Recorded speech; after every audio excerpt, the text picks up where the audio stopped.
Alright guys, so just to give you an idea of how this head unit fits in the TT Mark II, it's an Alpine Halo9 F309e model, 9-inch screen, and it uses the double DIN fascia behind it, but it's a single DIN fitment.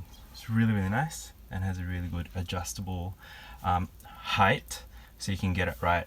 Once the gear stick is down, you've got total access to all the controls here and none of the vents are blocked, which is what I really like about it the most. Alright, so let's look at turning the unit on.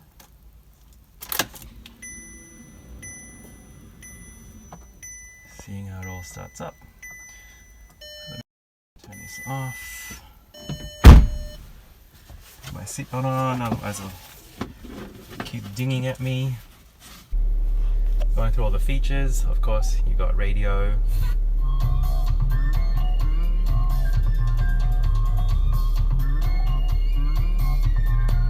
There's DAB radio as well, but I haven't hooked that up yet.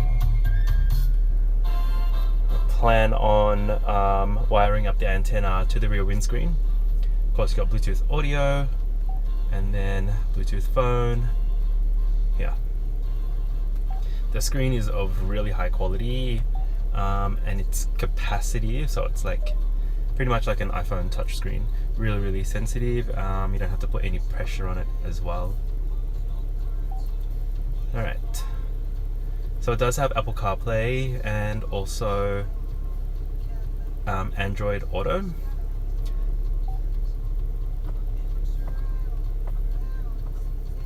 All the features here, there's quite a lot, and there's a lot of connectivity as well. So you can see there's the Bluetooth there. You can set up sort of different priorities of all your Bluetooth devices. There's a lot that can be connected. Hands-free priority, so primary or secondary, and I'm guessing that's where it'll choose the primary one over the secondary one if it's a different device, when there's multiple car devices in the car. And automatic pairing, this happens really quickly. So just to show you,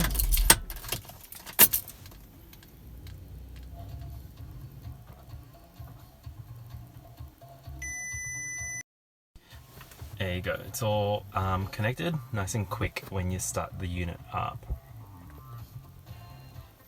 So it does take a few seconds to kind of get going with the screen's functionality at the beginning, but once it's on, it takes about 5 seconds, everything works really nicely. Okay, so I really like my sound customization and playing with the balance and fader. It's really easy, it's all touch, so you can see everything there is moving around nice and easy. So you can see how clear this is. It's getting nice and close. Super clear screen, love it. Lots of equalizer presets, lots of customization there.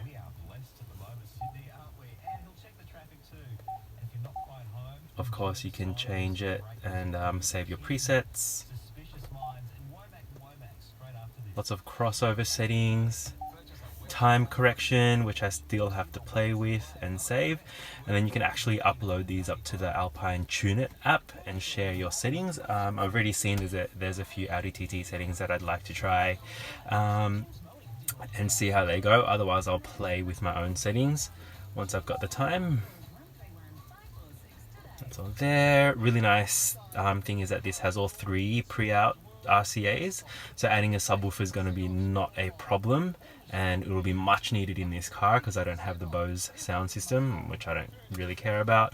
I'm going to change the speakers to aftermarket ones later, but adding a subwoofer will just add that extra depth to the sound and make everything sound really nicely rounded off, because it does lack bass. Everywhere else is really nice once you've got the EQ settings right.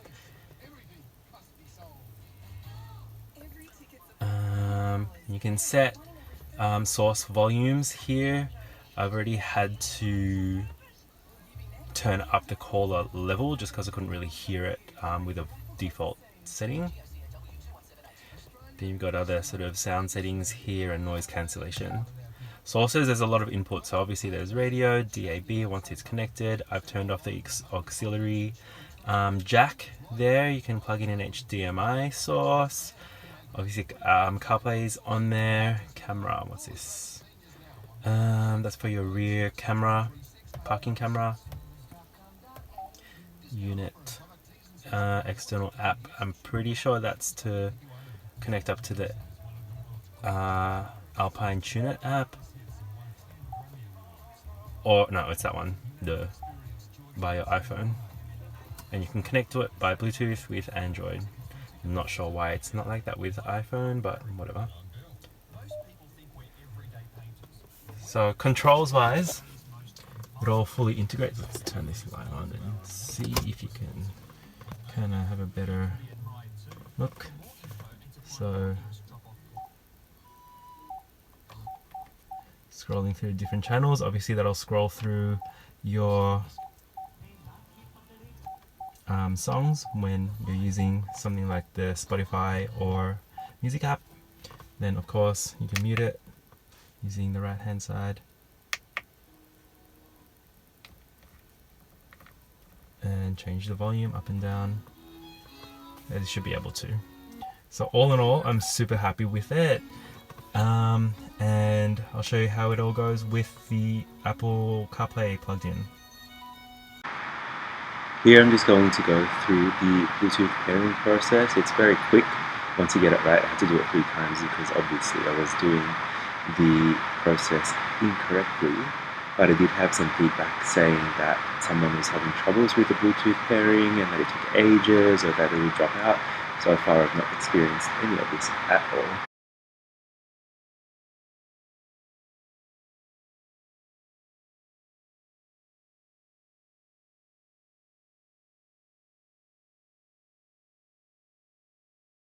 So if there's anything else that you guys would like to know about this unit, its functionality with the car itself, post something up in the comments and let me know, and I'll do future videos with more information with the feedback that you guys give. Thanks for watching, and until next time.